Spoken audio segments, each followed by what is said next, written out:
I welcome you to our 2024 Nobel Laureate Festival Student Debate. My name is Omar Kombi and I will be your Master of Ceremony and moderator for this event. I now invite Mr. Dasher Jules, Vice President of the Debate Society, to give some welcome remarks.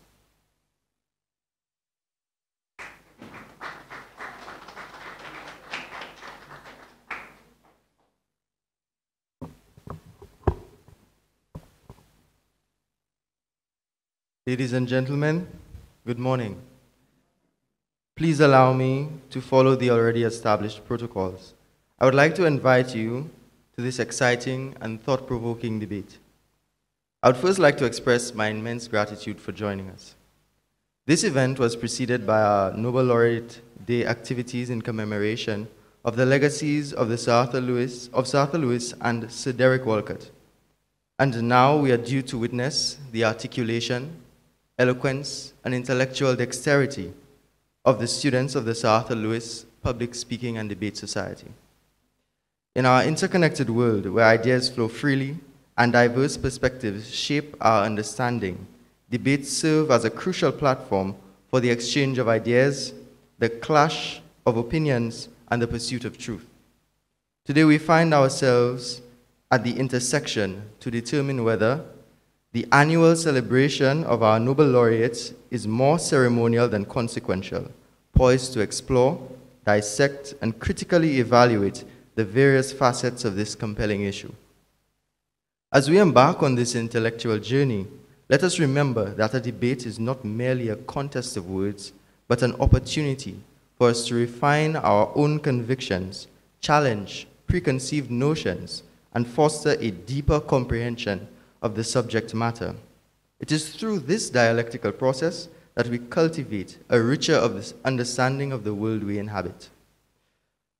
Throughout the course of this debate, we encourage you to actively participate, critically analyze the arguments presented, and above all, keep an open mind. Each perspective shared today contributes to the tapestry of ideas that shape our collective consciousness.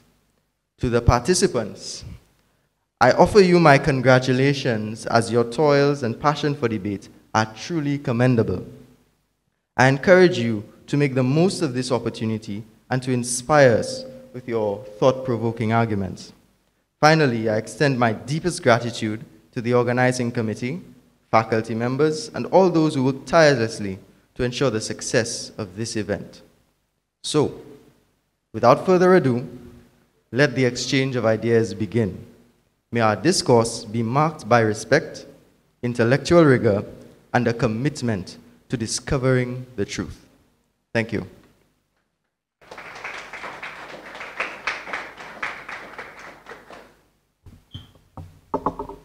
Thank you, Mr. Jules. A quick notice. The white Subaru PA 5379, you are blocking traffic, so could you please move your vehicle? Again, the white Subaru PA 5379, could you please move your vehicle?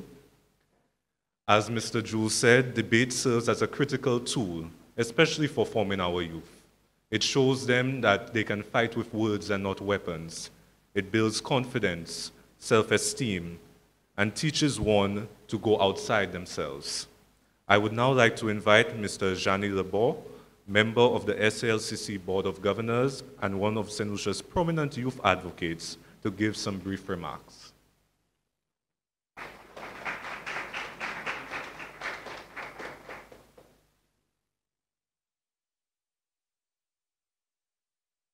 Thank you. Permit me to adopt the protocol to also recognize specifically the chair of the Board of Governors, principal of the Sir Arthur Lewis Community College, judges, managers, and faculty at the college, and most importantly, the students who are present here this afternoon. On behalf of the board, we really want to wish everyone a happy and a pleasant Nobel Laureate week of celebrations. But to particularly say, when I looked at the mood that will be debated here, I said, boy, looks Arthur Lewis students come to ruffle some feathers, because it looks like the topic that we will be discussing here will really dig deep into understanding to what extent are young people integrated in the celebrations of the Nobel Laureate Week and the month celebrations, but also to what extent are we as a nation really embracing this celebration as part of who we are, given that, of course, those Nobel laureates represent a lot of the intellectual capacity of our people. So I think on behalf of the board, we also want to say that we're really committed to furthering the cause of the student experience at the college. So a culture of debate, ensuring that it's not just for Nobel Laureate Week celebrations, but there's a culture, a consistent culture of encouraging students to have that meaningful dialogue. And what we could look forward to see is perhaps even more debate amongst the various units or divisions at the college, between DTEMs and the business, between DAGs, well, it's no longer DAGs right now, but really to ensure that there is that, cross-divisional debate culture being created. But apart from that, of course, the efforts to strengthen student movement, student leadership, all of that plays into building a culture of debate, a healthy culture of debate and dialogue within the college. So we really look forward to, of course, the efforts to strengthen those structures, and really also to speak to, coming through the youth movement, I heard, I learned a lot of the experiences of persons like Armstrong Alexis, Henry Mangal, who came through the Southwest Community College, and they spoke a lot about how being debaters and being able to discuss national issues led to them being where they are today. And I think for some of the debaters who are here, you could now envision yourself as the future leaders of society, given that the college has provided the opportunity for you to debate such an important topic as this one here today. So only to say and to reiterate that the board continues to be committed to strengthening opportunities for students at this college, and also to position the college to create the platform for young persons in St. Lucia to have a voice on national issues, and that's critical. So with that, really want to thank the organizers for pulling together this debate, the National Nobel Laureate Committee, as well as the Southwest Committee.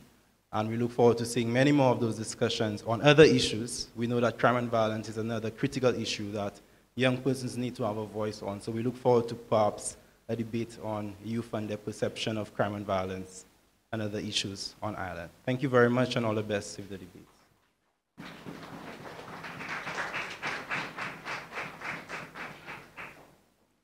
Thank you, Mr. LeBon. Now let's get to business. If this is your first time attending one of our debates, where have you been? Don't worry, you are forgiven. I will give you the basic rundown. Our brilliant debaters will be tackling the moot. St. Lucia's annual celebration of our two Nobel laureates is more ceremonial than consequential. We have the proposition team to my right and the opposition team to my left. And they made it easy for you, they color coordinated. The leader of the proposition will make his or her case first for a maximum of 10 minutes, followed by the leader of the opposition, who will also have 10 minutes. Afterwards, the second speaker for the proposition will make his case for a maximum of 7 minutes, followed by the second speaker of the opposition, who will do the same. For the prepared presentation, they will be judged by the following criteria: soundness of points.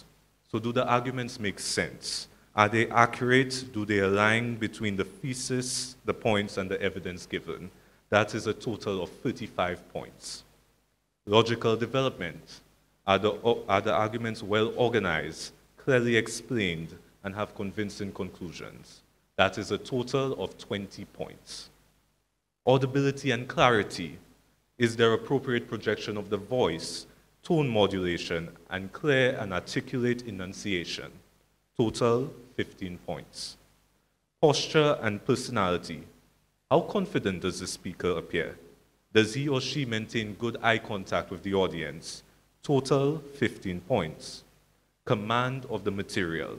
Is there effective articulation of points, steady pace, and a flow between the arguments? Total, 15 points. And that comes to a complete total of 100 points. After the prepared presentations, there will be a brief break to allow the debaters to come together and discuss their rebuttal points. In the rebuttal phase, any member can represent their team. It's up to the team's discretion. And the representatives each have 5 minutes to make their rebuttal. The criteria for the rebuttal is slightly different, but I'll get into that a bit later. Debaters, please note, our timer, Mr. Rinkich King, will give you a warning. For the proposition leader, he will give a 5-minute and a 1-minute warning, as well as when your time is up. Once your time is up, you have 10 seconds to wrap up and vacate, or we will evict you. The seconders, you will get a 1 minute, a 3-minute, and a 1-minute time warning, as well as when your time is up. And lastly, for the rebuttal, you will have a 1-minute warning, and then when your time is up. We will also have an auditor to assist the judges, Ms. Vasily Lord from the math department, who will help in tabulating the points.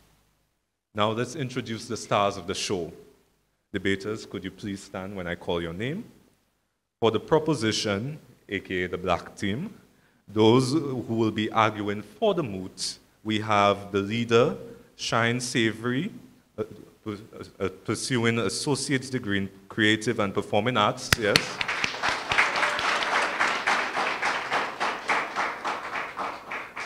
For seconder, we have Rhea Barrett doing the CAPE program, studying biology, chemistry, and applied math. For the rebuttal, we have Faith Regis, also doing the CAPE program, studying sociology, literature, and law.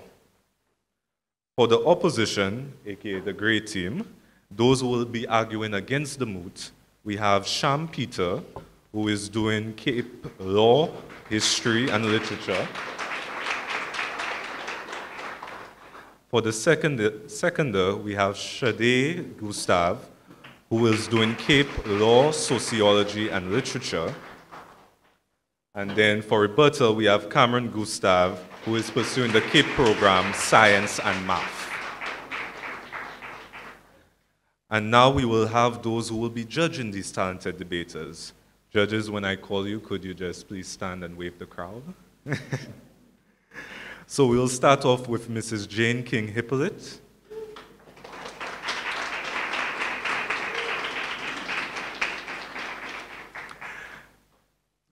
Jane King Hippolyte was born in Castries, St. Lucia, but had a peripatetic childhood as her family spent time in Trinidad and Tobago, Barbados, and Scotland during her early years.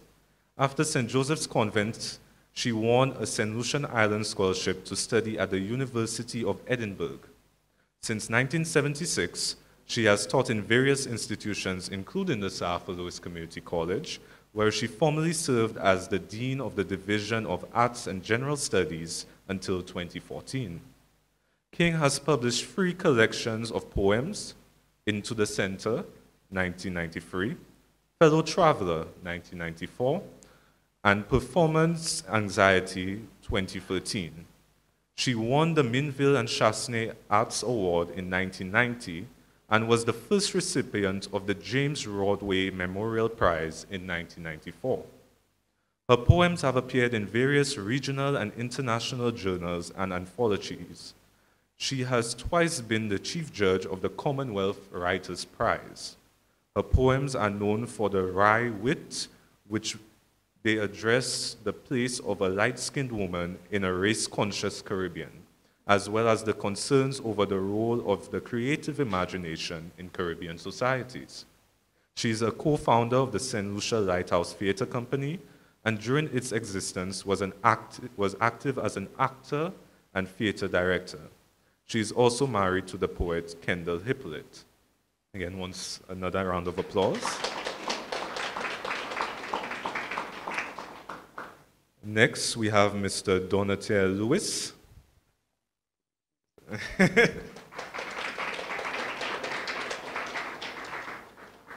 Donatier Lewis is a highly accomplished financial professional hailing from St. Lucia. Educated at SALCC, or as it was known back then, the A-Level College, and the University of the West Indies, he specialized in economics and management, later delving into money, banking, and international finance at Sheffield University. With a solid foundation, he embarked on a distinguished career spanning Barclays Bank, the Ministry of Finance, Eastern Caribbean Central Bank, Bank of Antigua, CBA Bank and Trust, and the Advanced Caribbean Limited, accumulating a decade of invaluable experience. As a financial consultant in St. Lucia and the wider Caribbean, Donatier shares his expertise while also engaging in agriculture as a farmer. His journey epitomizes dedication, education, and a diverse approach, making him a prominent figure in the Caribbean financial landscape. Once again, a round of applause.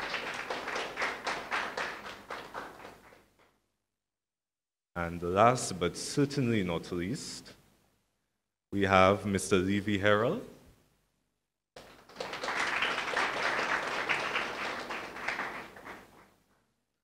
A stalwart in our judging panels of our debates, Mr. Levy Herald is an attorney at law with a specialist practice in company, commercial, banking, property, and litigation work. He has a passion for education and often advises on matters of education and the law. He has served on several boards, including being chairman of the board of his alma mater, St. Mary's College. Another round of applause. So we thank you, judges, for being here. We do not envy your position. So we will now begin with the prepared presentations. But first, I ask that you please silence your phones and your devices, so we want our debaters not to be disturbed.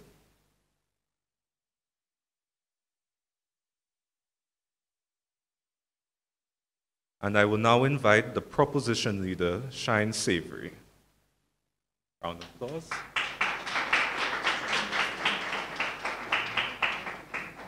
All right. When will St. Lucia see Sir Arthur and Sir Derek as more than the mere figureheads at the entrance of the square? Judges, specially invited guests, media, debaters, and audience, good morning. For the past 10 years, the theme for the Nobel Laureate Festival has begun with the tagline, Celebrating Excellence. And celebration indeed. The festival has been observed since 1993, the year after the second St. Lucian won the Nobel Prize, and we realized, maybe it's not a fluke. And over the years, the one-day observation has grown to a week, then to the month-long festival that we have today. And thankfully, the perceived importance of these Nobel achievements has not been lost to time. Now, to couple celebrating excellence, the other half of the theme, which changes every year, has included slogans such as transforming lives, and this year, inspiring our collective imagination, fostering national pride. Now, these are goals, action words. Therefore, we need to assess whether this festival practices what it preaches. If the objective of the festival was simply to raise awareness of Sir Arthur Lewis and Sir Derek Walcott's names, then I believe that we could consider it a success. However, we as a small island in the midst of an economic downturn and the increasing disillusionment of our youth cannot afford to have its consequence be, we have two Nobel laureates, The Paulette Louisi, chair of the Nobel Laureate Committee, said this year that, quote, we cannot merely sit on their laurels. And she is right, but there is adequate evidence to support this debate's moot that the annual celebration of our two Nobel laureates is more ceremonial than consequential. In other words, as it stands, we have a festival that celebrates excellence, but does not create excellence. The proposition would like to take the term annual celebration to not just mean the scheduled events from the government of St. Lucia, but we take this as a litmus test for society's year-round attitudes to the legacy and the fields of our laureates in literature and economics. Now, to define the vital terms of this mood, Oxford, Cambridge, and Merriam-Webster dictionaries respectively define ceremonial as involving only nominal authority or power, formal acts often fixed and traditional, and having no real power or consequence. Consequential, on the other hand, according to Cambridge, means having a strong influence on events or decisions. Therefore, moderator, allow this proposition to demonstrate why the Nobel Laureate celebrations have an insufficient influence on society. I will lead by setting the social foundation, and our seconder will bolster those arguments with the hard figures of consequence. But first, we need to look in, out, and back. First, we will understand that St. Lucia's culture and social atmosphere inhibit any possible widespread effects that the festival could have had. Then, I will draw parallels with our Jamaican neighbors to assess what consequence really looks like. And finally, we will reflect on the era that produced those two Nobel laureates to assess whether we must transition from the recognition of success to the replication of success. Now, moderator, St. Lucia has really managed to pull off an impressive marketing technique because, as co-coordinator of the festival, Delia Dolor said at this year's launch, the world must know, quote, not only that we have two Nobel laureates, but that we do celebrate them. Now, we in St. Lucia have become desensitized to the term Nobel Prize, but go anywhere else in the world and tell them that we have the most Nobel laureates per capita, and you would be led to believe that St. Lucia is just teeming with learned intellectuals, that there's a bookstore on every corner in Castries. And yet, now the flagship events of the festival are arguably the two Nobel lectures. And I went to one last night, and accomplished artists and scholars delivering these enthralling, vivid speeches is a true gift to those of us who are willing to tune in. But in a culture like ours, with such a lack of regard for the literary and oratory arts, an hour-and-a-half-long lecture is simply not going to have a broad impact. No matter its quality, and no matter how accessible it is, its consequence will be limited. We are holding an event to mark a special time period when St. Lucians are not in the habit of taking advantage of these opportunities, and that is the definition of ceremonial. We cannot do one sit-up and expect a six-pack moderator. We cannot have one event or even three events and expect a lasting impact. St. Lucians must regularly engage with this kind of commentary before we see any lasting consequence. And lectures and even debates like this one would work well in a society where complex public discussions are the norm, but we do not have that right now. And the fact that it was our economics laureate who said, a society without the creative arts is a cultural desert speaks volumes. Now, moderator, in 2008, Usain Bolt became the fastest man on earth. Now, imagine if Jamaica had said, yeah, we live about Talawa, and then they bragged about they had this individual who made the country so proud, and then they never had another star athlete again. What Jamaica did is they created a well-oiled mechanism to develop their athletic talent, from the primary school races to the Olympics. Bolt was not even their first star. They got Olympic gold in the 70s, but they never became complacent. And in 2022, the women swept the podium at the World Championships, and they continue to rack up medals at track events against countries 100 times their size every year. They train their athletes on home soil. They don't send them overseas to learn sprinting while all they have at home is the Usain Bolt gym. They did not get a title and then have a Usain Bolt day every year to be like, yeah, man, remember when we did that? Jamaica has earned the right to be as braggadocious as they want. Yes, they celebrate with their ceremonies, but their consequence is crossing that finish line again and again and again. They pass the baton, both literally and figuratively, and they keep the flame alive. Now, back in St. Lucia, it's like the laureates lit the flame, but instead of keeping the flame alive, we took a picture of the flame and we're pretending that the photograph will keep us warm. Now, creating excellence and replicating success do not necessarily mean that we need the Swedish Academy to approve of us yet again, but it means that our goal should be to produce St. Lucians of a similar caliber. And we need people who will enact change in this nation, in this region, and even according to the Nobel Prize, for the greatest benefit of humankind. Walcott published over 25 plays. Lewis, while at Princeton, published over 75 works, 34 of which were on the Caribbean. And the outcome of this festival in their honor should be an attempt to match that magnitude, that quality, and that impact of work. But when this country has needed a pep rally, we have been hosting a memorial service. Now to my final point. To recreate excellence, we must have some retrospect. St. Lucia was a colony for the entirety of Lewis's and most of Walcott's pre-Nobel careers, and they lived in a time of far less development and opportunity than we enjoy today. But running through the veins of West Indians and this world from the 50s to the 80s was revolution. As Walcott said in his 1992 Nobel lecture, quote, "There is a force of exaltation, a celebration of luck, when a writer finds themselves witness to the early morning of a culture that is defining itself, branch by branch, leaf by leaf, in that self-defining dawn," end quote. They had the pride of building a newly independent nation. Lewis was deputy managing director of the UN Special Fund and an economic advisor to Ghana, but neither he nor Walcott strayed from their commitment to this country, the land that gave them birth wheresoever they may have roamed.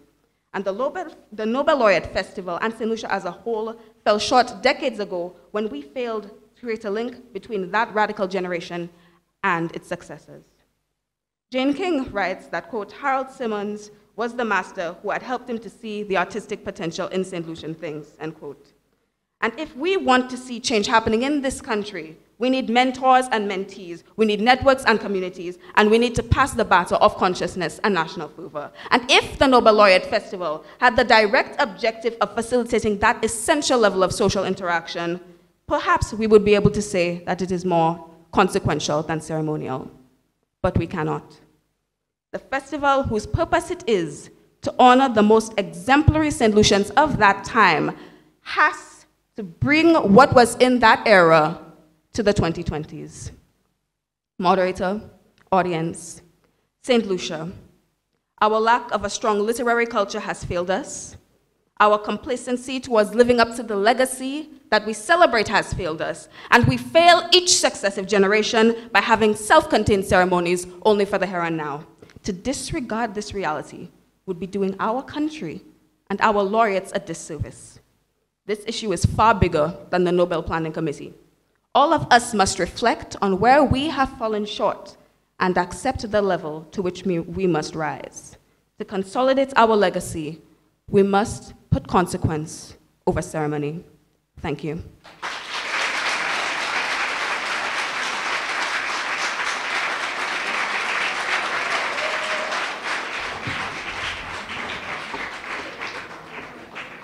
Thank you, Ms. Savory. Can I ask for quiet from the audience? Can we get her time? 9 minutes, 40 seconds. So as our judges wrap up on their notes, just a reminder about what the criteria: soundness of points, 35 points, logic development, 20 points, audibility and clarity, 15 points, posture and personality, 15 points, command of the material, 15 points. And please note that the debate is just our first of our several Nobel Laureate activities this week.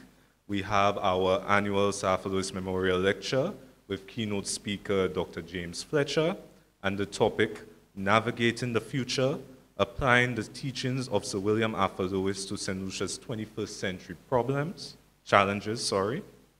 So if you're interested in economics and economic resilience, sustainable development, social equity, artificial intelligence, education, or maybe you're just a fan of Sir Arthur, you know where to go tomorrow at 7:30 p.m. It's at the Financial Center, Point Seraphim. Apart from that, we also have our annual wreath-laying ceremony where we honor our Nobel laureates who are both buried here on campus. That takes place at 10 a.m. at the grave sites of the Nobel laureates. And in the afternoon, we have our newest addition to our Nobel laureate activities, the Day of Excellence. I'm sure many of you have noticed the stage erected just outside of our Derek Walcott Library. From 12 to 4 p.m. on Friday, we'll be having a host of activities displaying the excellence of our campus community. There will be performances, local food demonstrations, painters, and so much more. Also, just so that we don't only focus on the arts, we will have some of our student and staff entrepreneurs displaying their products to represent the economic side of excellence for our community. So I see we're already enjoying the debate, but know there is much more to come, so we invite all of you to our various events. Judges, are we good to go? Okay. With that being said, we would like to invite the leader of the opposition, Mr. Sham Peter.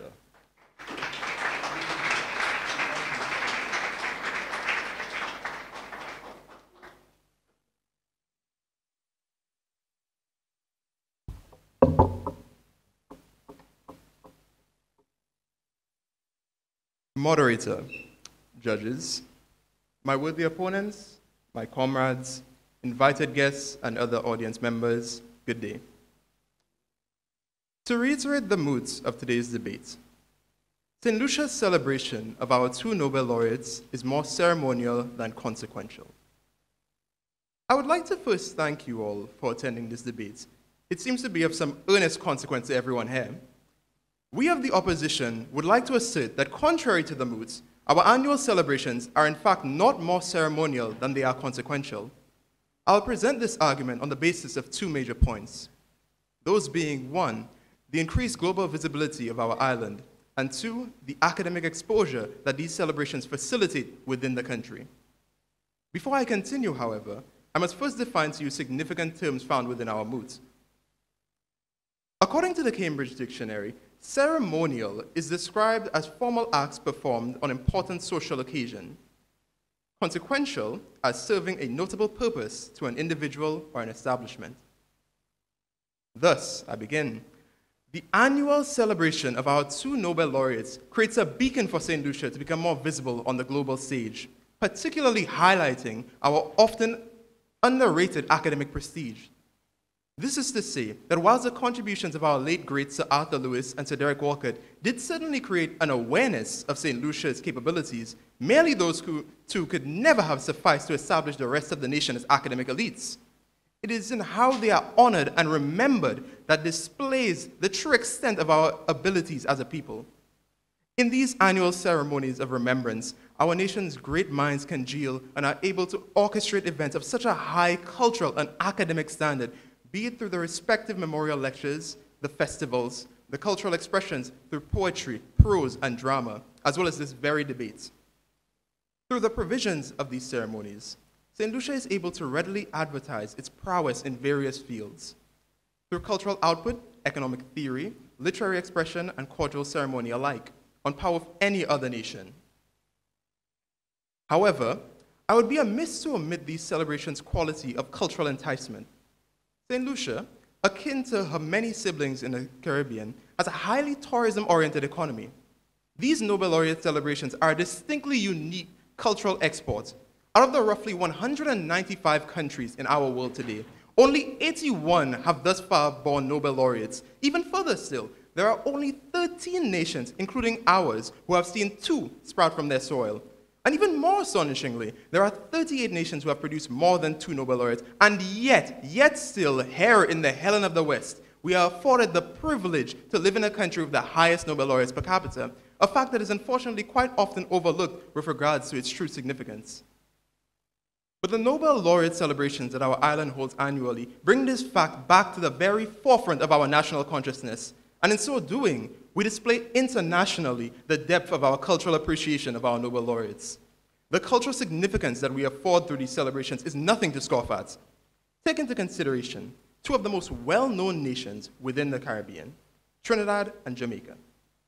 Trinidad has their own literary Nobel Laureate in the late Sir V.S. Naipaul. And despite this similarity that we share, Trinidad does not boast annual celebrations for Sir Naipaul that are comparable to ours of Sir Arthur and Sir Derek. In Jamaica's case, whilst not a Nobel laureate per se, the renowned Bob Marley, who received the United Nations Peace Medal, is celebrated globally on Bob Marley Day, the day of his birthday, February 6th. Many tourists, musicians, and activists have historically attended since its inaugural celebration in 1991. The memorial concerts attract many to his homeland, such do our Nobel Laureate ceremonies to ours, as we celebrate their lives in the week of our Nobel Laureate's shared birthday, January 23rd.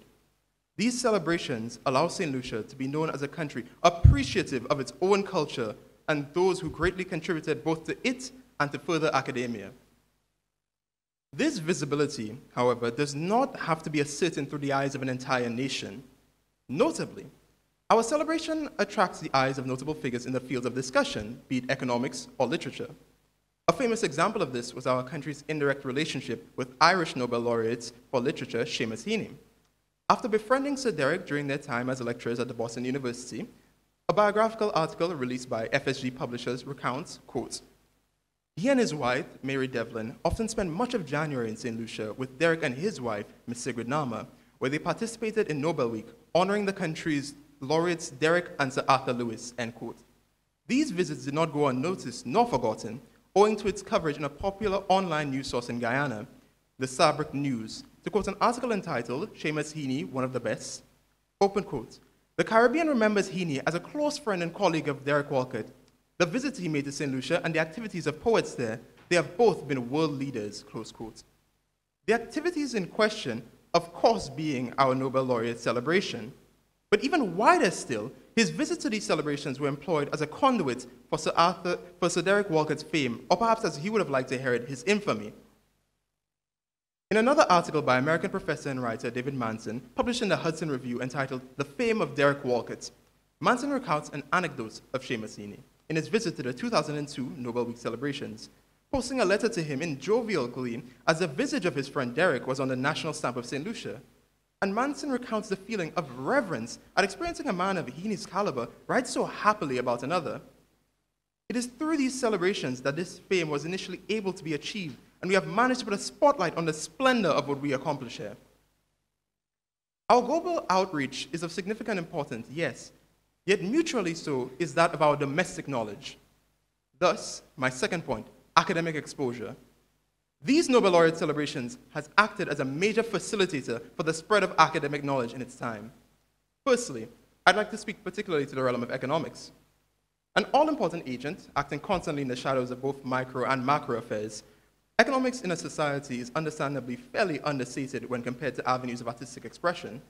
For the average St. Lucian, though they may not themselves engage in the arts, be it painting, poetry, or drama, they do have the opportunity to engage with and observe the arts on display. But as you sit in the Sir Arthur Lewis Community College, think of the availability of sound economic discourse in this society. Do you believe tuning into Parliament every Tuesday is enough to engage the people on economic theory? These celebrations create a consistent and convenient avenue for sound economic discourse that is delivered with deliberate care behind it, not to convince you, but to inform you.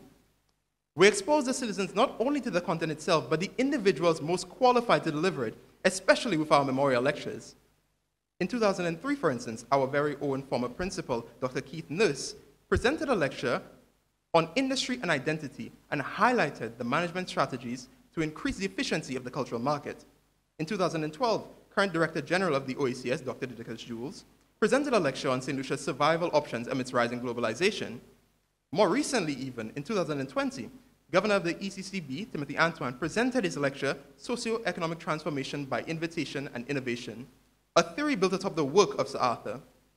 We are able to discover these topics and theories of economic development by presenting these people the stage that they need, which are these very Nobel Laureate celebrations. But not just the lectures, nor just the economics. History of these Nobel Laureates and their relations, as well as their works, this debate too serves a familiar purpose, exposing to all of you the truths of your nation and establishing as well as preserving cultural arguments and discourse.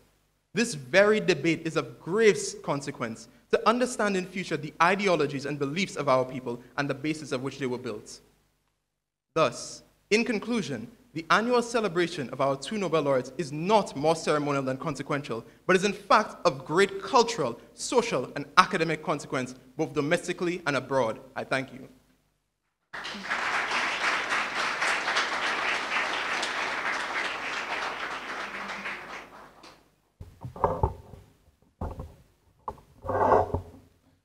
Thank you, Mr. Peter. And his time was 8 minutes, 48 seconds. As our judges tabulate, we also invite you after this debate to check out our Derek Walcott Library right next door. SALCC proudly houses the Derek Walcott Library, which is home to the personal book collection of Sir Derek Alton Walcott himself. The symbolic donation by Ms. Sigrid Namer took place in January 2020, followed by the unveiling of the space where the library would be developed in January 2021. The library officially opened its doors on January 23rd, 2023, making yesterday its one-year anniversary. The Derek Walcott Library's mission is to preserve and promote Sir Derek Walcott's cultural legacy. It serves as a hub of excellence in creative arts, emphasizing literary, performing, and visual art education and literacy for both students and the community. Its unique collection includes Caribbean literature, publications by and about Walcott, art volumes, books gifted to Walcott by friends and fellow writers over the years.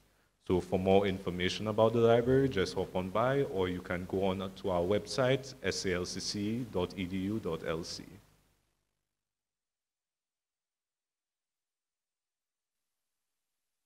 The judges are still.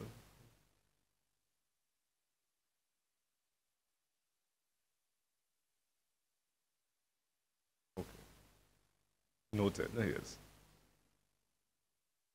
The judges, are you ready? Yep. So we will now have the seconder of the proposition, Ms. Rhea Barrett.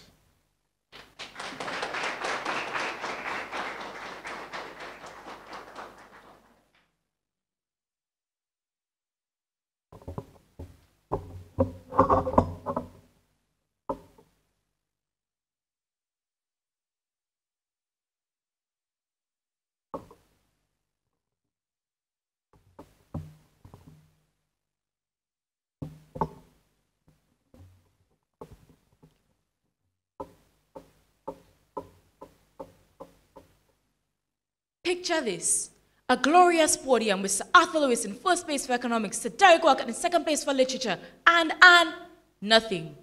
The third place spot remains completely empty. This will continue to be our reality as long as the Nobel Laureate celebrations remain concerned with fanfare rather than real outcomes. Good afternoon, moderator, honorable judges, my worthy opponents, esteemed guests, audience. While my leader warmed us up by getting us to the deep-rooted flaws of St. Lucian society, my argument will focus on the festival itself and truly show that the celebration of our two Nobel laureates is more ceremonial than consequential. I will analyze the effectiveness of the celebrations in developing the fields for which our Nobel laureates won prizes as a measure of the real consequentiality of these celebrations. As my leader mentioned, true consequence is found in the efforts of the Nobel Laureate celebrations to replicate the success of the laureates. Allow me to take you, moderator, judges, audience, on a journey through the celebrations in order to display the lack of consequence hidden behind the glamour. I'll begin with regards to the celebration's impact on literature. The official Nobel Laureate Festival calendar boasts activities such as paintings, plays, and interviews, all entertaining activities, sure, but fleeting. A true consequential celebration should aim for permanence in the field. Sir Derek Walcott, Nobel Laureate for Literature, poet and playwright. Don't we all love to visit the many libraries and theaters which promote literature, especially the works of our own? Oh wait, that's not possible when we have a dilapidated central library and 0 theaters. Theater should be commonplace in St. Lucia, with frequent plays and shows overflowing with audiences. To quote Sir Arthur Lewis once again, a society without the creative arts is a cultural desert. The lack of theaters as well as opportunities for persons in the field of arts is devastating to our creativity and culture as a nation. We cannot simply wait for the month of January to highlight the creative arts. Deep down, we are a nation overflowing with culture and talent, yet on the surface, our cultural desert remains dry. More needs to be done to fund, advertise, and facilitate plays and performances by St. Lucian artists in order for our Nobel Laureate celebrations to claim to be truly consequential. On to the field of economics, where the celebrations prove to be even more disappointing. The sheer lack of importance placed on the field of economics leads me to the conclusion that the celebration of our two Nobel Laureates is hardly a celebration of our two Nobel Laureates at all. Majority of activities planned are focused on the contributions and passions of Sir Derek Walcott, with little attention placed on Sir Arthur Lewis's impact on economics. The official Nobel Laureate Festival calendar has currently scheduled 7 activities exclusively recognizing the literary arts, including the Sir Derek Walcott Memorial Lecture, the Walking Tree Play at St. Mary's College, a literary workshop, and many more.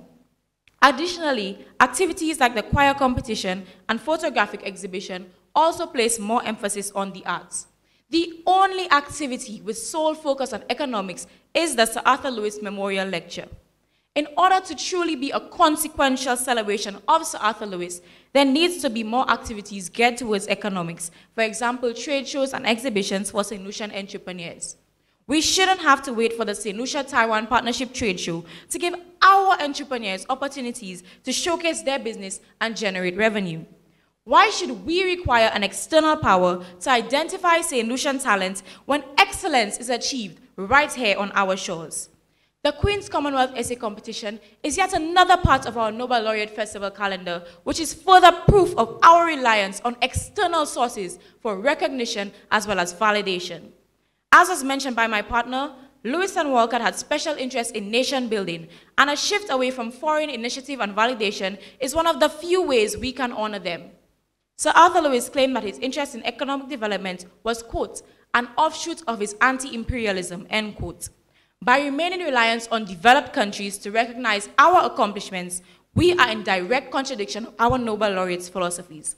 While the tagline for the Nobel Laureate celebrations has been celebrating excellence for several years, it is the proposition's firm belief that true consequence is found in creating avenues to produce and nurture excellence right here in St. Lucia. Further evidence of the insufficiency of the festival to celebrate Sir Arthur Lewis's contributions is found in our current state of economic development. The Lewis model is a theory of development in which surplus labor from the traditional agricultural sector is transferred to the modern industrial sector, whose growth over time absorbs the surplus labor. The Lewis model foreshadowed the turnaround from what we once called third world countries into what are now emerging markets such as China, Taiwan, and Singapore. In St. Lucia presently, tourism is the island's biggest industry and main source of jobs, income, and foreign exchange, and accounts for 65% of our GDP.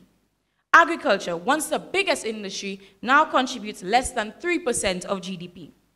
This directly contradicts the Arthur Lewis's belief that the islands need as large an agricultural sector as possible. Moreover, majority of the manufacturing plants in St. Lucia are owned and operated by foreign companies, which goes against Lewis's desire for government-led industrialization programs. If Nobel Laureate celebrations were truly to highlight the contributions of Sir Arthur Lewis to economics, tell me why. Moderator, judges, audience. According to the World Bank, 25.3% of St. Lucia's population was poor in 2016, which was the latest year with data available, meaning that over 44,000 St. Lucians live below $6.85 a day. The dire state of our economy indicates that the Nobel Laureate celebrations have not been consequential and are not adequate on educating the masses on the contributions of Sir Arthur Lewis, despite the 31 years of annual Nobel Laureate celebrations. To conclude, St. Lucia's celebration of our Nobel Laureates simply cannot be deemed as truly consequential when such little impact has been made on literature and economics. We cannot celebrate these great men every January without making dedicated efforts to make permanent and lasting change in the areas they were passionate about. While we would love to say that the celebrations are of true consequence, the lack of theaters and libraries, the neglect of the field of economics, and the shared disregard for Lewis's contributions make it impossible to state anything but the truth. Our celebrations of our Nobel Laureates are more about pomp and splendor than fostering effective social reform from it. Concrete social change needs to be enacted, or else our celebrations are just as shallow as the graves in which our Nobel Laureates lie right here on this campus. Thank you.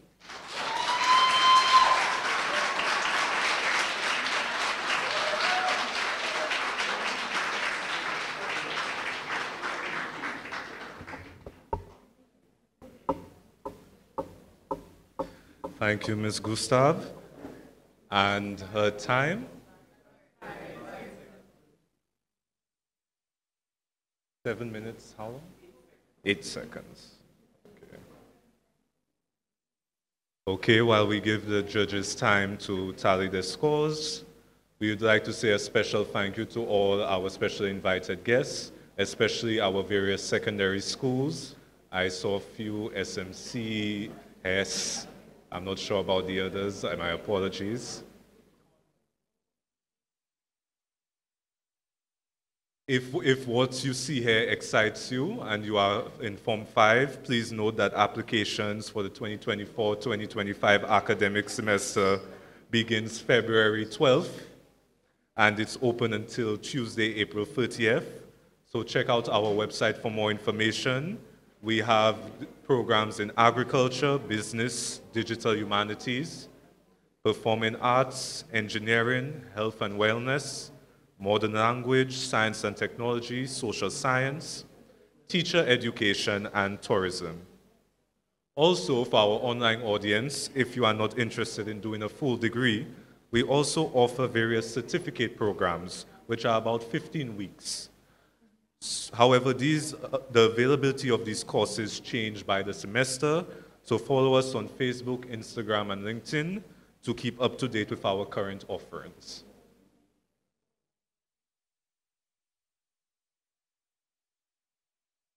Judges, are we good to go?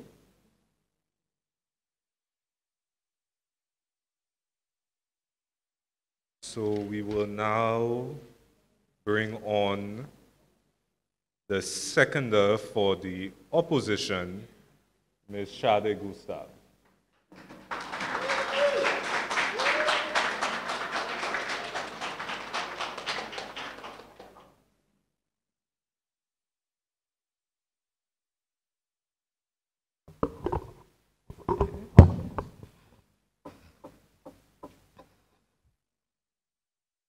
On April 14th, 1912, the RMS Titanic, considered to be the largest, the most opulent boat of its time, sank. Not because of a mere engine failure, you know, some sea swells, the wave too big, it went whoop. It sank because of the negligence of the persons aboard. Moderator, judges, my worthy opponents, esteemed guests, and audience, I bid you all a pleasant good afternoon. As a nation, we have boasted to the world two of our brightest gems, our Nobel Laureates. Since the year 1993, 90% of this room wasn't even born. Our annual acknowledgement of our Nobel Laureates has proven to be a testament to the profound impact of their accomplishments. Part of the vessel, our Titanic, so to speak, by which we empower our people. However, today, some, much like those on the Titanic, have forgotten, neglected to acknowledge the importance, the significance of not the ship, what they could see, but the ocean, what was facilitating their journey. We, the opposition, affirm that the moot, as it stands, is more speculative and conjectural than factual. As such, my primary objective this afternoon is to look at three key points: that our recognition of our Nobel laureates allows for the exposure to our nation's culture, fosters a culture of excellence through their lasting legacy, and finally plays a crucial role in our local development. Before proceeding, I think it's important that we establish that despite these celebrations having a ceremonial aspect, that ceremonies in and of themselves can have an impact. Those things are not mutually exclusive. I would also like to mention that, for example, we swear in our Prime Minister every 5 years or after every election. Does the ceremony, is it because that it's a ceremony, it doesn't have any consequence? No. As alluded to by my fellow opposition member, our nation's annual celebrations fosters exposure to our nation's culture. These celebrations foster greater cultural exposure by having us look at the intellectual, the creative prowess that exists in our nation's population. An EU-adopted study posited that in cultural promotion, you generally realize an increased overall well-being amongst your population, an increase in the enrichment of the consumption, what is produced by businesses and what consumers take in, and also a stimulation in the confidence of communities and an increase in social cohesion. In the last 31 odd years, I think this is something that we can say we've realized, no? These activities, whether it be those that are commissioned by the government, held in schools, held in our communities, I'm sure there was at least one activity in the last many months that you have attended about one of our Nobel laureates that hasn't been something with the logo of the St. Lucia government. I'm 100% certain. It is common to relate national pride, or let me not say national pride, a sense of identity that comes along with identifying as a St. Lucian. We have the highest Nobel laureates per capita in the world. We also can say that we take that and we translate it into real-life celebrations. Celebrations that I argue do not are just there for style, there to decorate the walls. It is important that I also look at the fact that the legacy left behind by our Nobel laureates transcends simply being a mere ceremony for that fact, that it fosters a culture of excellence amongst our people. And you might say no, you might say that is not the case. However, I beg to differ. I wish to also say that excellence is excellence in any form. It is not only Nobel laureates who do excellent things. Let us look at Adrian Auger, prime example. He is probably the best embodiment of both of our Nobel laureates. Sir Arthur Lewis and Derek Walcott, he's both an economist and somebody passionate in the arts. We look at, well, Sir Derek Walcott, not sure if you knew, quite some years ago, he won the Booker's Award, one of the most prestigious awards in the world that a poet can receive. Derek Walcott won it. Vladimir Lucia won it. Casimir Edmund, let me not butcher the girl's name. Canisia Edmund won it. Kendall Hippolyte won it. 4 St. Lucians, whereas we have 2 Nobel laureates, one of the world's most prestigious. I cannot even explain to you how prestigious this is. 4 of them won. This culture of excellence, this is what I'm speaking about. I'm not speaking about simply what the Nobel Prize is. I'm speaking about you. I'm speaking about your mother. I'm speaking about your sister. I'm speaking about your friend. The people who contribute to this sense of excellence, this sense of exceeding the expectations that persons label us with, being persons from a black country maybe, a small island developing state. I would also like to look at the fact that all these factors, whether you're looking at, like my teammate put forward earlier, the global recognition that we receive, looking at the sense of academic exposure, the cultural exposure that I mentioned, even the culture of excellence, all this contributes to local development. Moderator, I believe that given what we see, it is more than sufficient to applaud not only the Nobel Laureate Committee, but also our country. We have taken steps to show just how much we as a people can do once we come together under the umbrella of success, of celebrating that sense of excellence. When we look at the community-based initiatives, the lectures that I held at a community level, held by Vladimir Lucian, if you want to, ask him. I didn't say it, he did. Those community-type activities held this year, Library the Painting, the photography showcase this year, as well as a number of other activities. This is progress, people. Progress! And what are we celebrating? Excellence. And one of the key indicators of excellence, might I say, is progress. And that I think we have realized. In conclusion, I just wish to say that it is sad, very sad, that today there are people in this very room who represent those who fail to acknowledge our ocean, what is pushing our vessel, our country forward as a nation. We started the debate saying that when will St. Lucia see our Nobel laureates as more than figureheads at the entrance of the square? If you have listened to everything I have said, the opponent, my teammate has said, I believe that you need to do some serious, you need to check yourself. Because you are not only the iceberg that sank the Titanic, well, our ship, but part of the driving force that's bringing us to that iceberg, sinking our nation. Thank you.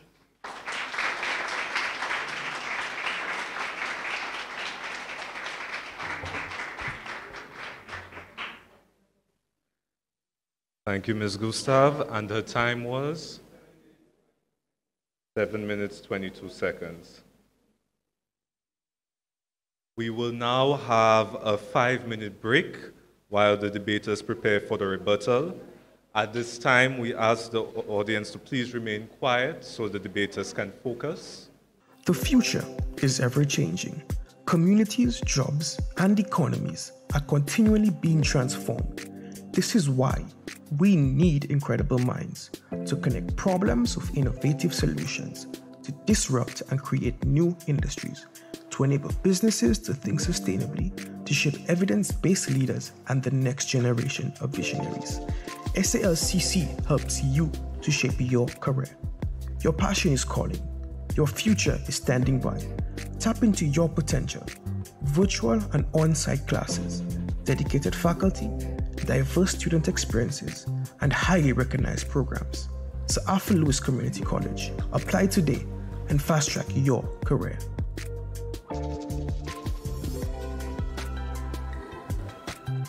I can tell you are all buzzing with excitement, already writing down how you would rebut each person's point, but please, let's leave that to the debaters themselves. Now, during the rebuttal phase, the opposition will start off first, and the opposition rebutter will have 5 minutes, then followed by the proposition, who will also have 5 minutes. Just a bit of info on the criteria. For the rebuttal criteria, team coordination. How well does the team present the different points and avoid duplication? Total 10 points. General analysis of debate. How clearly does the speaker point out the flaws in their opponent's arguments? Total 15 points. Recall of points.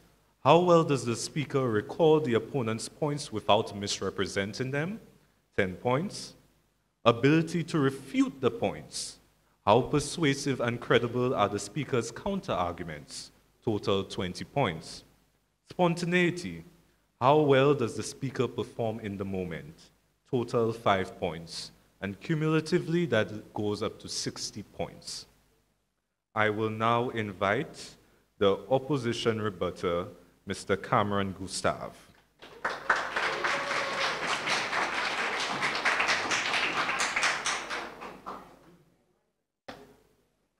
Now let me tell you, I am more than honored to be the iceberg that sinks the proposition's titanic argument.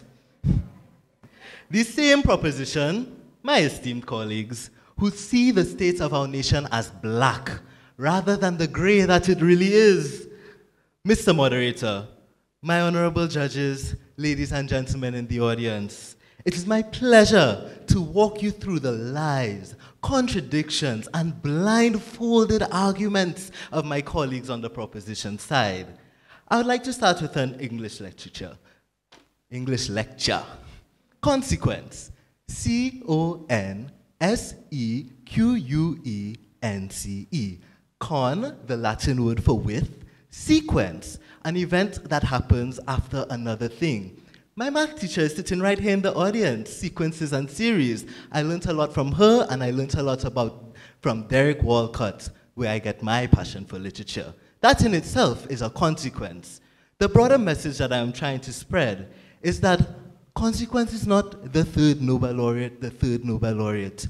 Consequence are the amount of great efforts and the amount of beautiful things our St. Lucian people have done, who have directly stated that they themselves were inspired by the actions of Derek Walcott and Sir Arthur Lewis.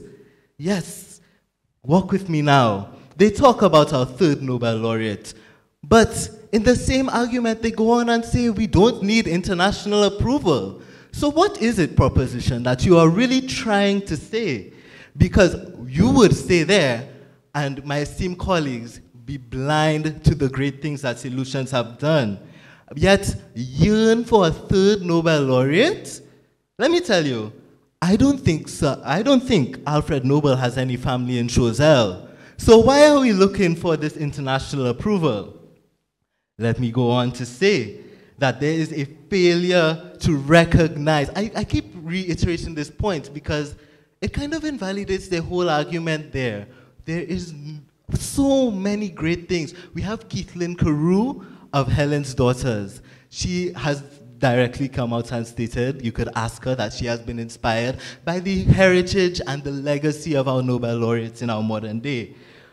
We have so many others. We had, in preparation for this debate, I will tell you, a conference call with Vladimir Lucia. He has gone on to win the Booker's Lit Prize. And you could call him and ask him, I could give you his number. We had a Zoom. He said directly that he was inspired by Derek Walcott, who was the only one to have won the overall Booker's Lit Prize at the time. He went on and joined his company because he had company. Ladies and gentlemen, let us open our eyes. There's an implication here that Shine says, this Nobel laureate thing, that is in the past. That is an era of St. Lucia that has long gone. I'm here to tell you that's not the truth. She calls this here a memorial service. But ladies and gentlemen, is this debate that we're doing here just mere pageantry? Am I going to get a tiara after I'm finished here?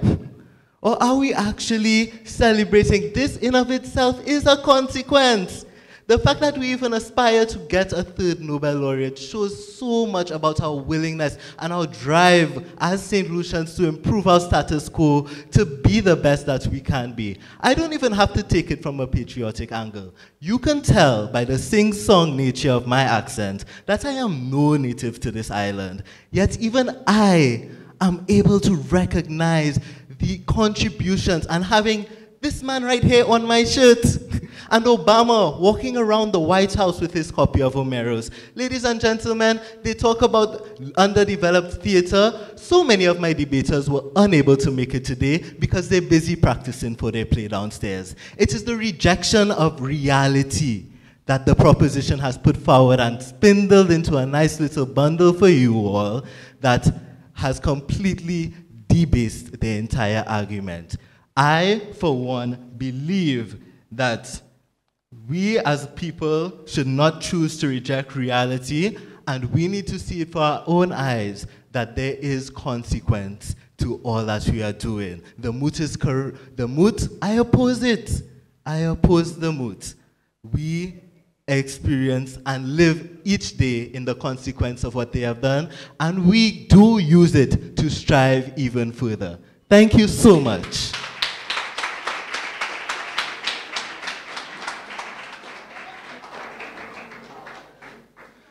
Thank you, Mr. Gustav, and his time.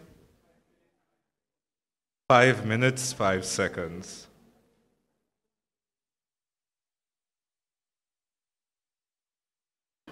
Well, I am sure Sir Leighton Thomas himself would have enjoyed would want to be here for this debate. To those who may not be aware, Sir Leighton Thomas served St. Lucia in education, teaching, and administration for about 45 years. Almost half a century, from 1950 to 1995. He admired Sir Arthur Lewis and his achievements. In his inaugural address to his staff as principal of SALCC, Sir Leighton Thomas stated, and I quote, "Our college is named after a most celebrated and illustrious St. Lucian of renowned intellectual distinction. His life and work should inspire us towards the pursuit of excellence." Pursuit of excellence being the motto of our dear college. Apart from his position as SALCC principal, he served in various other capacities, including Inspector of Schools, Chief Education Officer, Permanent Secretary in the Ministry of Education and Culture. Also, while our judges are still tabulating, apart from the winning team, we also have the Best Speaker Award. And this goes to the individual with the highest score percentage. Percentage because the rebutters are also eligible for the award, and because their criteria is slightly different, it will be based on percentage. Judges, are we good to go? Okay, so I will now invite, for the proposition, Ms. Faith Regis.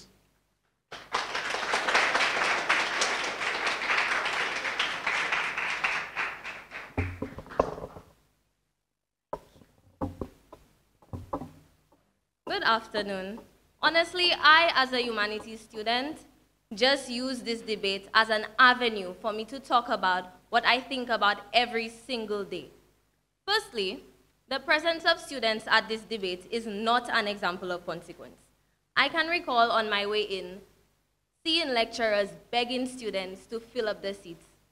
Okay? Secondly, I also cannot recall the preposition asking for us to create a third laureate. It's like they have selective hearing. I recall them asking St. Lucians, asking St. Lucia to create the same caliber of people who were able to win a Nobel Prize. Audience, moderators, judge, I step forward to reiterate the moot, not as a question, but as a statement. Because as we know, due to my opponents merely listing various festivals that we celebrate, that the Nobel Laureate celebrations are truly ceremonial rather than just consequential. Firstly, I would like to pose actual rhetorical questions. Do we know what Sir Derek Walcott won the Nobel Prize for? What about Sir Arthur Lewis? I will be honest myself. I only know this because I am a literature student at the school. And I would like to note that I am the first year of literature students to study Derek Walcott's work at this college. What a shame. In the same breath, those of us who are familiar with industrialization by invitation, the Lewis model, would know that it was created specifically for us, that it is not implemented by us, and that it is implemented in Singapore where it is thriving. Then why is it so that some purport that the celebrations that we host every year are more of consequence than ceremonial? You would assume that a laureate from our soil who created an economic model for us would be used by us as an example of our pride, right? We don't use it. If the average St. Lucian can barely name the very pieces of work that paved the way for our Nobel laureates to win their prize, what are we truly celebrating? Pride? What are we proud of? Something to boast about? Something to say, I'm from St. Lucia and you know, we have 2 Nobel laureates, the most per capita. Or are we truly proud of what the laureates have done for this country? While it is not wise to base a debate on opinion, I believe that the very opinion of Derek Walcott would furnish my argument. And you may ask yourself, how would I consult Derek Walcott? Well, through his work, of course, his timeless poems. In Homecoming Ancillary, our laureate laments on the fact that the average St. Lucian cannot even picture him. He walks through the streets of Ancillary, and he is saddened by the fact that an average child on the street doesn't even know who he is. He finishes his poem by stating that there are homecomings with no home. Then, in a second poem, Parades, he states that, and it's almost ironic, that he's actually speaking about the moot, where he says that independence parades are more ceremonial than consequential. He hates them. He hates the fact that every year we line up and we march for an independence parade, but nobody truly knows what we're proud of. Nobody truly understands the meaning of independence. Now you should say that the very man who hated the fact that we celebrate things just because they were ceremonial would be saddened by the fact that he is the latest face of this very notion. And if that was too nuanced, in an interview stated in the book, Conversations with Walcott, he states that the level of West Indian poetry is very, very bad. These are his words, not mine. That it is very poor. I find that very sad. And I find that an example of how our celebrations and our boasting and all of this is just merely of consequence, merely ceremonial rather than consequence. I'm thinking of consequence so much, I'm saying it. I want it to happen so much that it's just coming out of my mouth. Why do I know this? I would just like to finish by saying, as our opponent stated, festivals are a reflection of, our opponent stated, ceremonies themselves can be consequential, but I would like to say, festivals are a reflection of the social progress already underway, not a vessel to create social change itself. Finally, culture is not a spectacle manufactured or the work of individual St. Lucians, but rather the way of life of a people. I would like to ask you, as my final rhetorical, is literary and economic awareness our way of life. I thank you.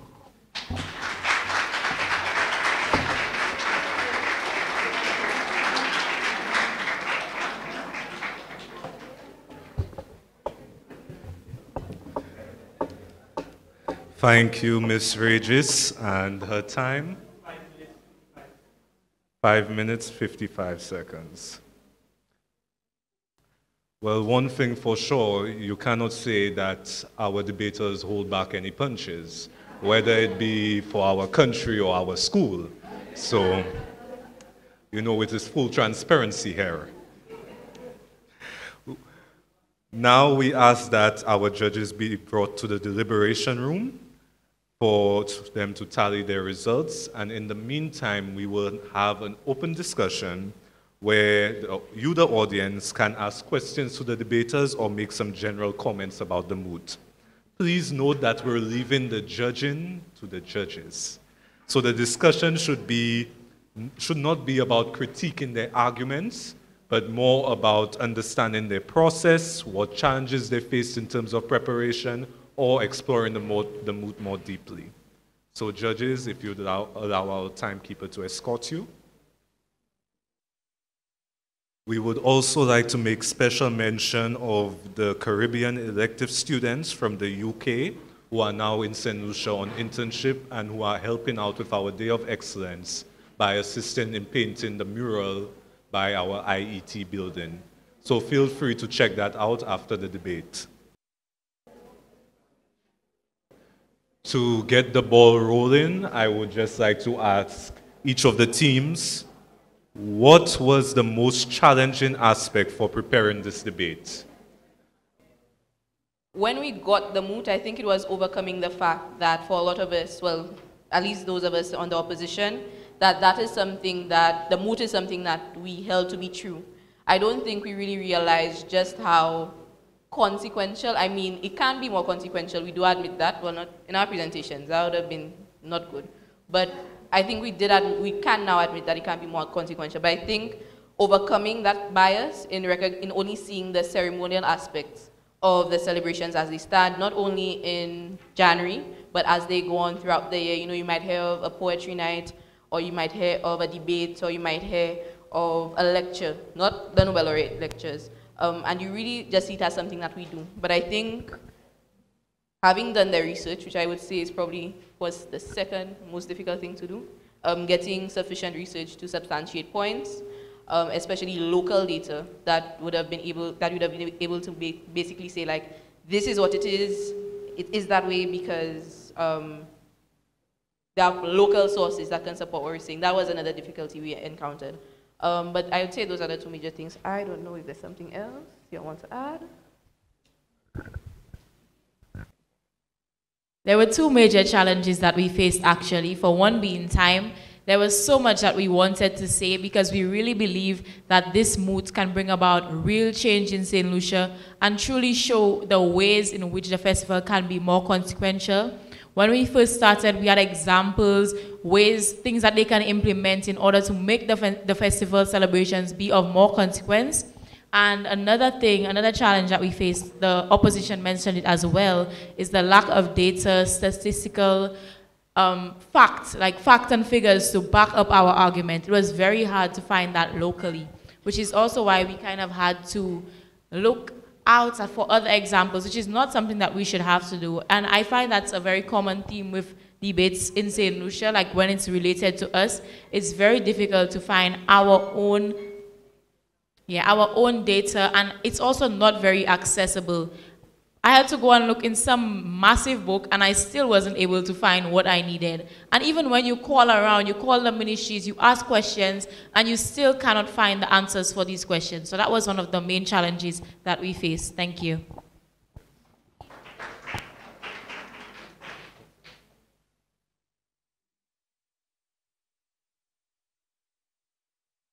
So that was quite the invigorating debate. I think we can all agree on that, yeah.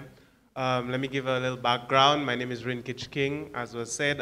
Very, very easy name to remember. Let me just point that out. Let me get a bit sentimental for like a second. I'm a past debater, just left the school last year. The time is flying, and If I could bring a tear to my eye, I would. But this club for me means a lot because my friend and I, past President Jaden LeBron, kind of brought it back up after the COVID pandemic, you know, halted everything. And then we brought it back up, and then to see what it's become today, to see that it's still continuing, thanks to Cameron, Dasha, and even some other previous debaters who were part of the club.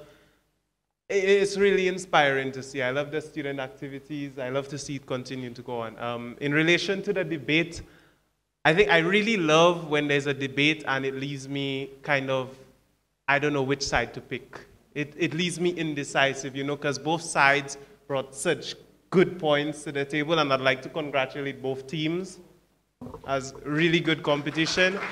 And yeah, it's made me think about a lot, you know, her saying, what was it, when Jamaica, they get gold, but they don't settle for that, you know, they go for it again and again each year, and we should strive for that. But then on their side, you know, the ocean being our foundation, and the fact that as much as they may not be Nobel laureates, we still have other St. Lucians receiving notable achievements, and that should not be like brought down just because it's not a Nobel laureate. It's still very, very impressive. So one more time, congratulations, guys. You both did very well.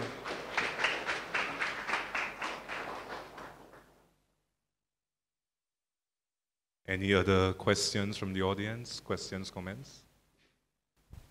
Good afternoon, everyone.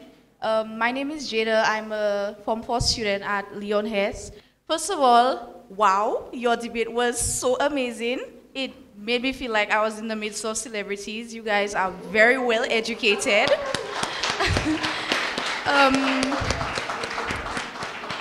I just want to know if, with all the information that you have, do you plan on taking this to maybe someone in, like, I don't know, government, ministry, I don't know, somebody to bring these points forward, not just for us or for the people watching live, but so that St. Lucians as a whole, as a community, as a family, can be aware of the problems that we face in society. I feel like us, you and me, growing up, we are the youth, we are the ones who are supposed to stand up and bring these points forward, especially to the older generation who might be so oblivious to what's going on here. And the fact that Derek Walcott and Sir Arthur Lewis are the two probably most known names in St. Lucia, and then people like Vladimir Lucian and the rest of them that you mentioned, even I can't remember the names, that's to show you. I feel like that's just sad, and something needs to happen to bring attention to that. So the fact that you guys are now attending Sir Arthur Lewis Community College, that says a lot, because so many people wanted the opportunity and they couldn't, and imagine how many people don't have the voices that you have now. So I feel like you shouldn't waste the opportunity. I want to be in your place. I can't wait. I'm a member of the debate club as well. So it's really, I don't know, it just makes me feel really invigorated to be here and to experience this. So I feel like you guys should bring, like, even if you have to come together, you should bring your information forward and like make something happen, because St. Lucia needs to get out of the primitive ages.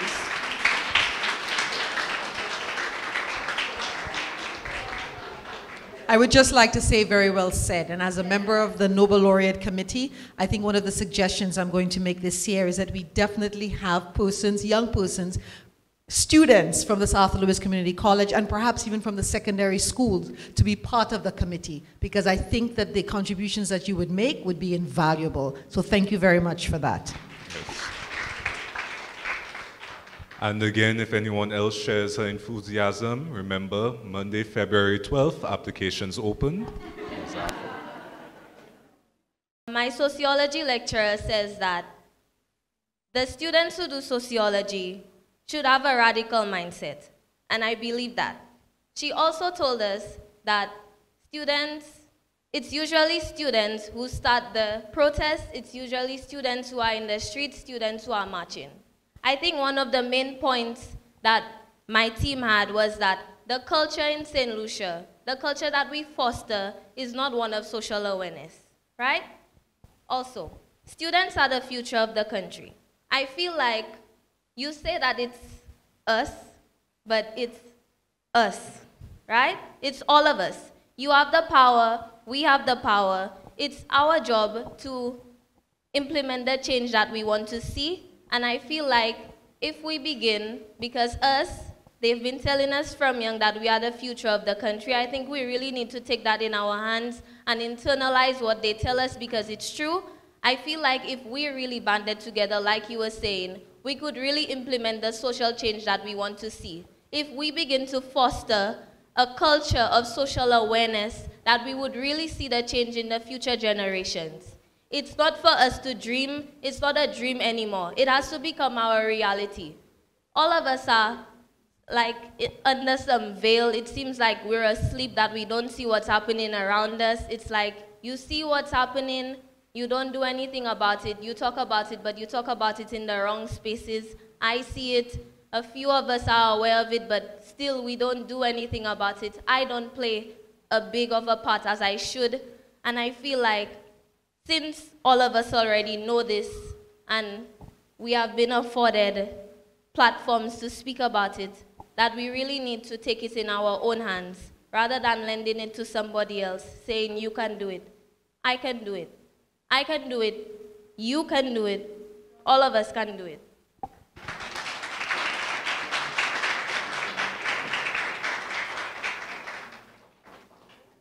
Yes, speaking to her same point, great point by the way, where I think of it having mostly two potential or readily available angles to it, of student change in particular.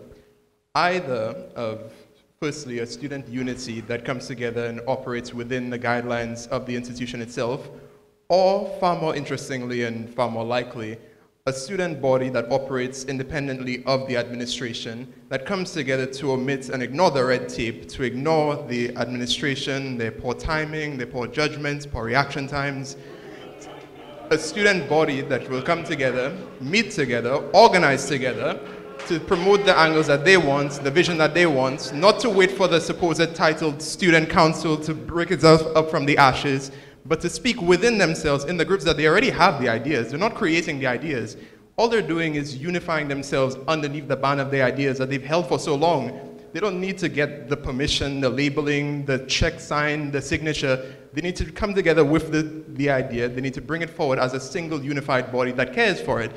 How to do that, however, is a different circumstance that I would want to be able to speak on, that I would want to be able to have, which is why I don't speak so radically so often, because I don't have readily available how to unite an entire student body, to unite a society, unite people of the certain age group, especially in such a desensitized country like St. Lucia, which it is, it very much is.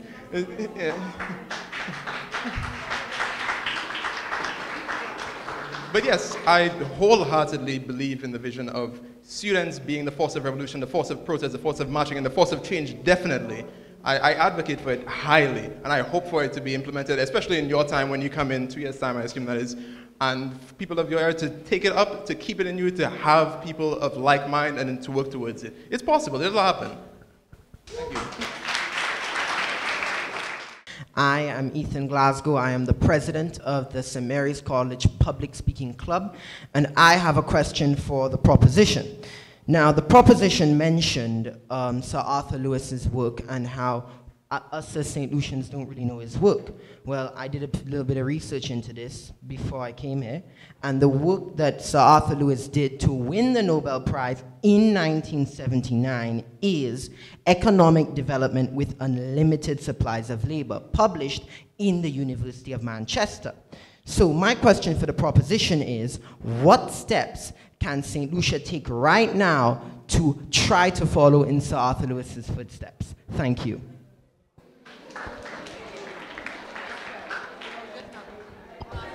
Can you please give our debaters some time to formulate their response?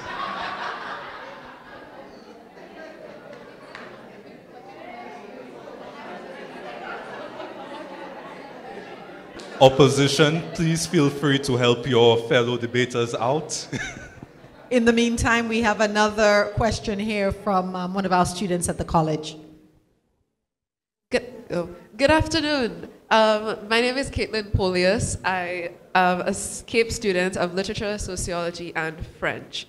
And that is a lot of topics because not only do I have to study American, European societies and the Caribbean societies, I gotta learn about the French ones that are not even associated with the Caribbean. So I have, listening to their debate, I have analyzed a lot of other countries and maybe what they would have to celebrate, not just their Nobel laureates, but other people in smaller ways, but also in very grand ways, how they have done literature and economics.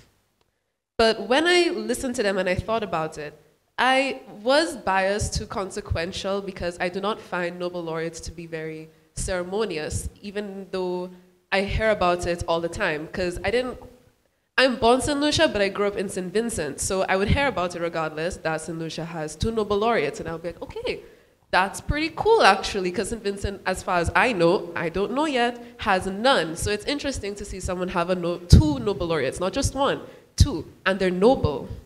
So I thought that maybe they were celebrating that like all the time until I got here in Form 1 and I heard about Nobel Laureates Day. I was like, this must be a grand thing. Like this is someone who's like, a country, sorry, that is celebrating Nobel Laureates, 2 of them.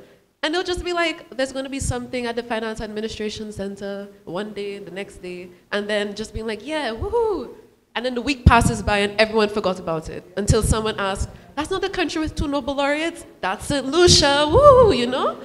But hearing them all talk about other countries and stuff, I think, and I would like to get the perspectives from the others, what the core of the argument may be is that whether or not it's ceremonial or consequential, maybe it's a different adjective or adverb, its core is that there isn't a thorough celebration of these people for what they have done, because I can't remember which side had mentioned it, but these people have written several articles of economic theories and of literature cases, many plays, many poems, many economical theories and discoveries.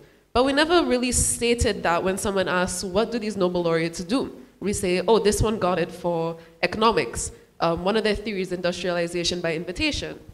Derek Walcott, he got it for his many plays or his poems. We know Othello's very well, but what other poems do we know or plays that we know? As my classmates who had stated, there is Parades, Homecoming, Ancillary, correct? Homecoming, Ancillary, but I find, which one? A Far Cry from Africa actually really nice as well. So I think it's just the celebration of them to be the core problem with Nobel Laureates Day, that we aren't going into depth about what they have done, how they have done it, and how we want to inspire other people. And with that, how we want to inspire other people, that's where I think the consequence is born. Because not only do we have one, when the second one was born, that's when St. Lucia was like, okay, we have something rolling, so everyone else, as a consequence of a second one coming in, wants to do something great. So yes, they have ceremony, but I think it died over time by the time we had a second one, which was like, all right, we need more people, we need more people. And we have more people, we're just not celebrating it. Hence why now we have an argument, well, a debate about whether or not it's ceremonious or if it is consequential. So I think the core and proposition and opposition could argue, if it is their core in the first place, that it is just not the proper celebration of it that is causing this tension between whether Nobel Laureates Day is valuable in that sense or not.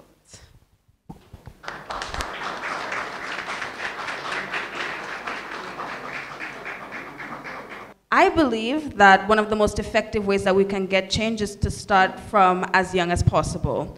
I do think, like we said, for people who do go to the Nobel Laureate lectures and who do attend those events, those are useful for us. But the issue is not having a wide enough base of people who are interested.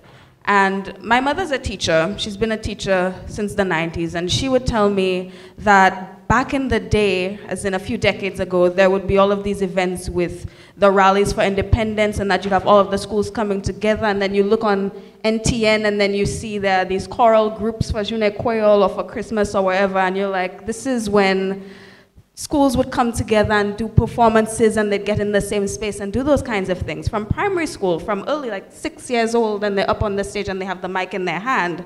And I'm like, I feel like I missed out on that. I'm like, why did we stop doing that? So I think that if we want to start from early, and we start from primary school, and we get those festivities that are catered to that, then we could see more people joining in later on. Because if we have somebody who's I mean, I don't want to say our age, there's a lot of people, but from college students, if we're only learning now about what the economic theories are, then we're not going to have as good of an understanding of it as if we started from before. And I'm very sorry with your question. Again, it's like we know the basics, but if we were to actually outline a step-by-step plan, it's like, all right, we're not there yet. So if we started from earlier on with understanding what that means, then at this point we would be able to get way deeper into it and have a better understanding of it.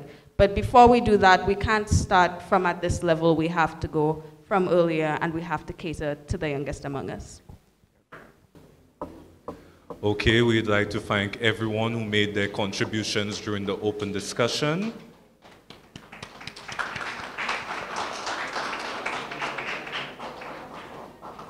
And because of the level of the applause, we look forward to the sponsorship and the support for our next debate. So now for the results. Dramatic pause.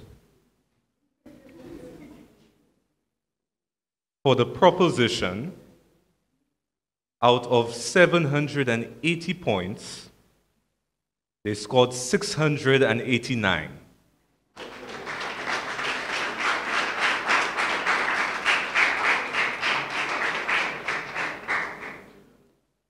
For the opposition, out of 780 points, they scored 605.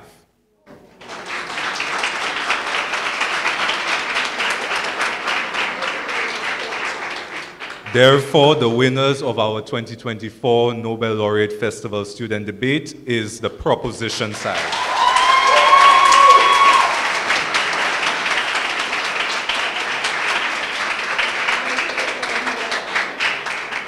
So we would like Mr. Ajania Lebon to help us with the giving of certificates. But just before that, we also have the Best Speaker Award. So out of 300 points, the Best Speaker scored 278. And that goes to the seconder of the proposition, Miss Rhea Barrett.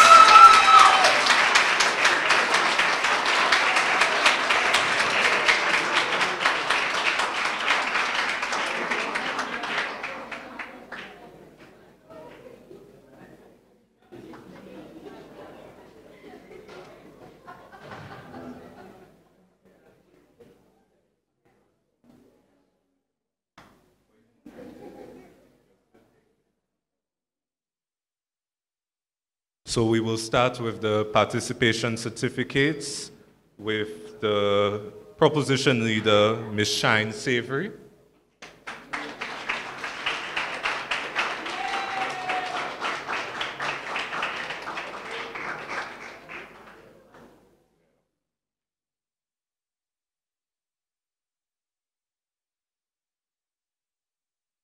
We have for the seconder for the proposition, Ms. Rhea Barrett.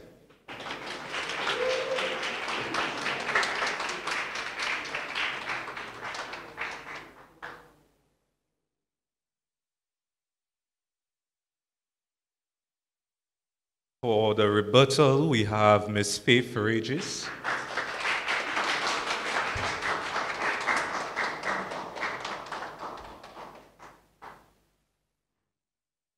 And then for the opposition, we have the leader, Mr. Sham Peter.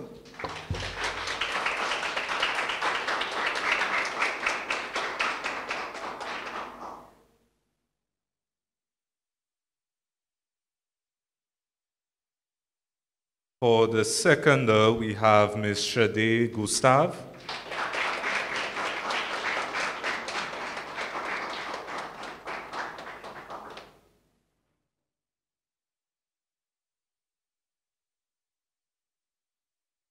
And for the rebuttal, we have Mr. Cameron Gustave.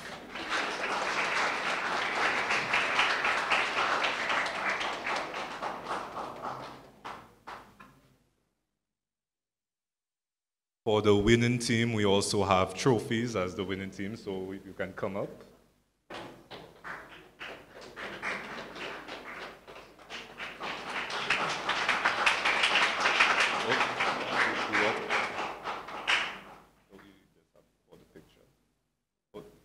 to hand over.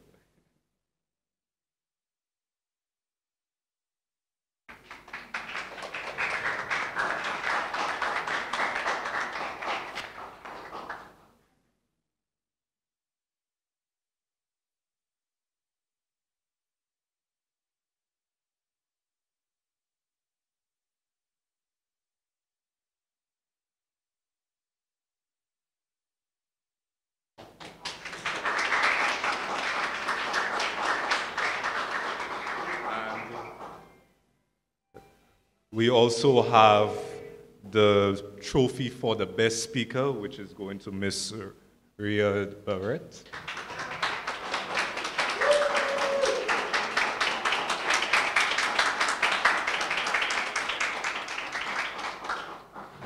Yes, and each of our debaters will also be getting a complimentary Nobel Laureate mug. We would like to thank all persons who made this possible. Okay, we have some comments from the judges.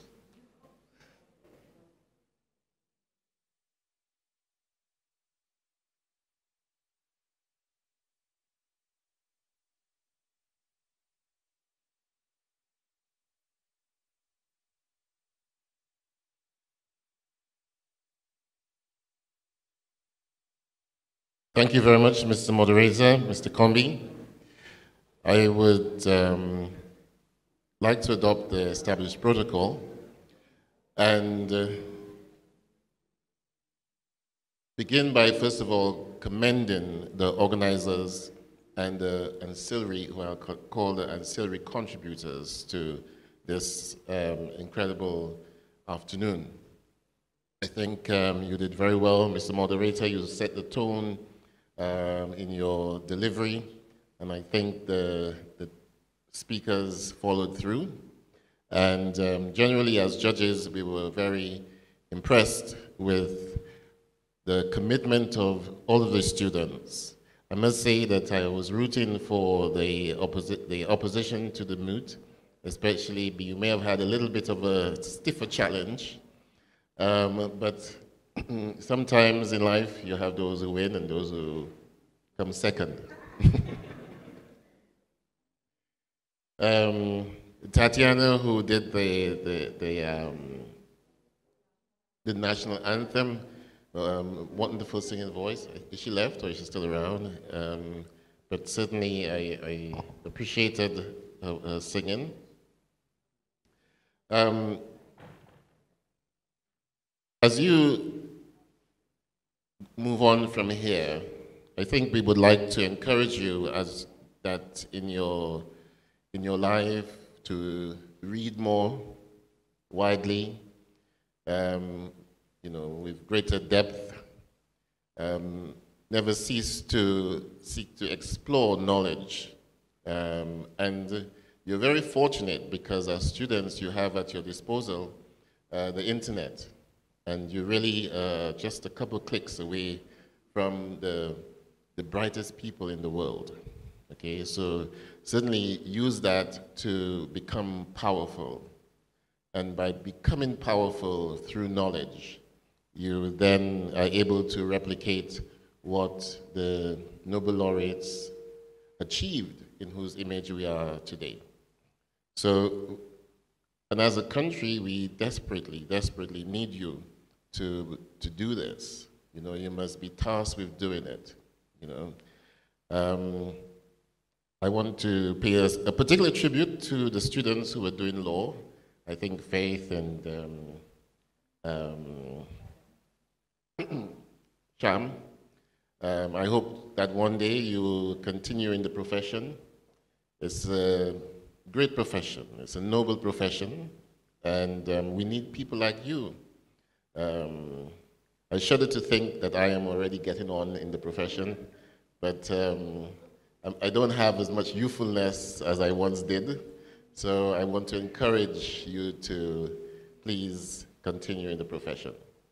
And to Ria, congratulations. You did a great job. You all did a fantastic job. You just managed to get your nose through the tipping line just on the point. But you certainly did a great job. I don't want to prejudice the comments by referring to anybody else, but yes, we're very happy with your presentation. And sometimes presentation is not so much about the theatrics, but the diction and the sensory awareness, you know, of the audience, you know, how you come across, and even your own person. So sometimes we, you know, might mumble. I'm a mumbler, so I have to be conscious that I need not to mumble, and maybe your rate of speaking, you know, not too sluggish, and at the same time, you know, not too fast, because there are people who are listening to you and need to follow what you're saying. Okay, so not wanting to give another lecture or speech. That's it. Have a wonderful afternoon. Thank you very much for coming, and it was our pleasure. So, and again, we'd like to thank all those that made it possible, all our sponsors as well as contributors. And we would like to say a special thank you to Ms. Jacobs, who is our debate coach. And for all of our debates, she has served us tirelessly, so we want to give her a special token of our appreciation.